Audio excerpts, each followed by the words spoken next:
I'll be wearing this at the game on Sunday. If you don't know who this is the jersey of one Shady McCoy. And I won't lie, he was my favorite player on this team. He's the franchise leading rusher for this team. And no one was really asking for him to be traded, specifically Shady himself. Some people wanted more out of him. I wanted more out of him last season. Fell a little bit short of what expectations were, but he was still a very good running back. He was still one of the best running backs in the league. And Shady feels he was wrong from what Chip did. And you know what? He was. He was done a little dirty, and even Chip's admitted that much. But I gotta tell you, Shady is still being, to this day, one of the bitterest fucking bitches about it. All my fandom aside for pulling the race card, for I'm not shaking his hand, I'm not gonna give him a call, I don't owe him anything, I ain't shaking shit and all that stuff he's saying. You're really being a bitter bitch about this, Shady, you really are. And I gotta say, for one thing, it's making this game a whole hell of a lot more interesting to go to. And that's one of the reasons why I got tickets to this game on Sunday, because I just want to be there for the atmosphere, to see how Shady is received by the hometown fans, because there's still a lot of people here. There's going to be a lot of people rocking the 25s in the stadium at Lincoln Financial Field on Sunday. But I'm just curious to see how he's received, what his level of play is going to be, what Chip is going to be like if this guy puts up something like $150 on you and seriously strickens your ability to win the NFC East. Not that that still means anything, but if anything, this is going to be interesting. And if Shady goes off and he has that much more motivation to go off, frankly, Chip Kelly deserves it. Chip Kelly fucking deserves it. Now, going into the actual game itself, I do think Shady's going to play with a bit more motivation, and frankly, the Buffalo Bills are a better team right now than the Philadelphia Eagles. I know they're coming in with a 500 record of 6-6, and they're just scratching and clawing to have some sort of playoff hopes alive, which I think they're still in decent shape. I like their schedule they have remaining, but don't really give a fuck if they do or don't make the playoffs. I got them winning this game. Frankly, because on top of them just being the better team, the Eagles are not consistently any sort of good team.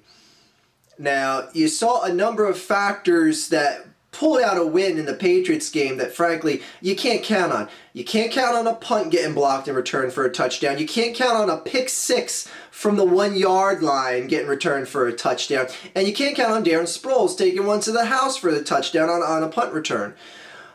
When you have three things like that happen, you better beat the other team. In fact, it's damn near impossible for the other team to win when you score 21 points without your quarterback even stepping on the field. And speaking of quarterbacks, I don't hear anyone saying much of anything in the league about Tyrod Taylor. He's not having a great season, but he's having a much better than average season. Only 4 interceptions. He has 17 touchdowns. He can kill you with his feet, put up good yardage through the air.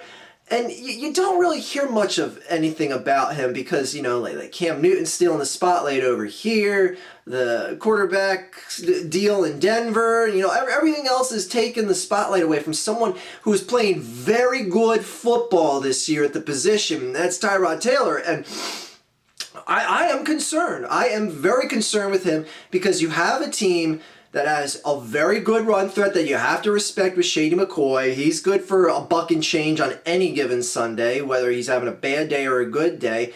And you have the threat of Tyrod Taylor taking off with his feet if somehow this Eagles secondary shuts down the Buffalo Bills receivers.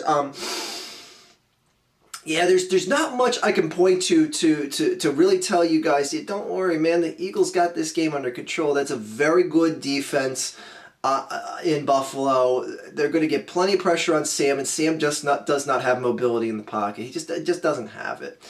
And by the way, to all the people that are saying, I can't wait to at least see Sanchez because he's at least more mobile in the pocket. How'd that turn out? Anyways, this is also a team where you had some sort of change come out after a win in New England, in that guys like Miles Austin got cut, who one of the things was supposedly he was brought in to help, be buddy-buddy with his old Cowboy buddy, DeMarco Murray, which, DeMarco, we got some shit to talk about with you, son. This whole shit of him running to Jeffrey Lurie to cry about what his role on the team is, bitch, you've got nothing to complain about because you agreed to come here. Am I disappointed that we added DeMarco Murray to this team? Yes, I am. I very much am, because when they added DeMarco Murray to this team, I said, well, at least our running game can't be worse.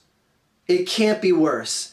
It absolutely is worse with DeMarco Murray here, because up through the first 10 games here, not counting last week's game, or last 11 weeks, I should say, not counting the game against the Patriots last week, you saw DeMarco Murray, except for the one game he was injured, the Jets game, you saw DeMarco Murray get the majority of touches out of the backfield, because it's like, well, we kind of have to. He's the highest paid running back. But now it's like in that New England game, he had 8 touches, 9 touches, whatever it was. Sproles had 15 touches out of the backfield. He was only in the game for 14 snaps.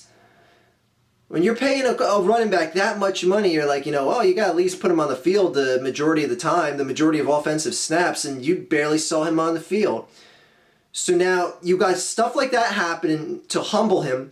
His buddy Miles Austin gets cut from a game that he was an active bench player, didn't even get on the field. So now you have it's like the Eagles are like, you know what, okay, I figured even if I sucked or not, I would still have a place on this team. Now all of a sudden that comfort isn't there anymore. That comfort isn't there. That comfort of starting just because you get a big paycheck or a bigger paycheck than the next guy, like a Ryan Matthews or a Darren Sproles, example at running back. That comfort is no longer there on this team. And if Chip Kelly makes steps towards doing things like that, he's going to win my confidence back. Like, I know he's not getting fired this year no matter what I think, no matter what all you think out there. He can lose out the rest of the season. Chip Kelly will be here next year. People need to just get that notion out of their mind that he's getting fired. So I accept that. So I want him to win me back because, frankly, I am not on the Chip ship, all right? As far as I'm concerned, I see the hole in that ship and it's sinking, and I'm like, I'll stay here on the island by myself. I'll take my chances that another ship will come along to help rescue me. Because right now, I just want to be swayed back. I want to see someone repair that hole in the Chip ship. And it starts with Chip Kelly himself. I want to see guys like Billy Davis gone after this season. I want to see him not be a stubborn motherfucker. I want to see a running game that sticks with someone like Darren Sproles and Ryan Matthews if he's healthy this weekend. Stick with guys like that. Give Kenyon Barner the ball a bit more. I know he had that big fumble on that final drive against New England, but he was running the ball very well up to that point. Man. I just wish I had a better feeling about this game, but how can I? My team has been consistently inconsistent the whole year. I can't tell you that they're gonna come back to Philadelphia in front of that home crowd, motivated to see Shady McCoy get stuffed. And frankly, I'd be there to cheer for him. But the way that he's been carrying himself ever since he's been cut, he doesn't get a cheer out of me. I will be wearing this jersey out of respect, but that's as far as it goes. That's as far as it goes. Don't expect me to give you a standing ovation when they make you the captain that takes the coin flip at the beginning of the game, when you're announced out of the tunnel, if they're going to announce the offense for the Bills, which they more than likely are going to.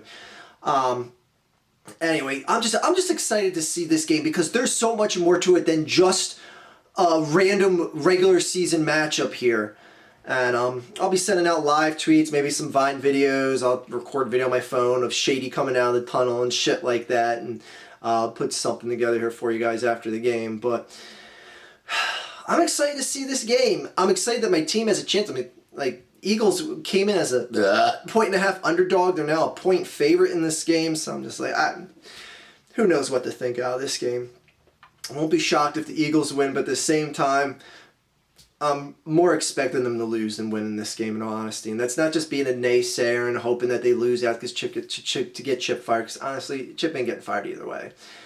I just want to see positive change. If they lose this game and I see that they stuck with Sproles and Matthews at running back and tried winning with them rather than giving DeMarco Murray, who just is not going to work in this system. He can be a good running back elsewhere, but he is just not going to work in this system. Kind of like how Vinny Curry can't work in a 3-4 defense, which is why you barely see him on the field for the Eagles. Man, I just want to see this game. I want to be entertained. I don't want to see a big embarrassing blowout. I don't want to go there and say like, oh man, we were up 16-3 like we were in the Miami game and we choked, or we lost 45-14 like we did up in Detroit. I don't want to see something like that. I just want to at least come out saying like, you know what? Okay, the team looked good. The team looked good, win or loss. The team looked good, and there's hope going into next year because this team ain't winning a Super Bowl this year, so all I got is expectations for next season.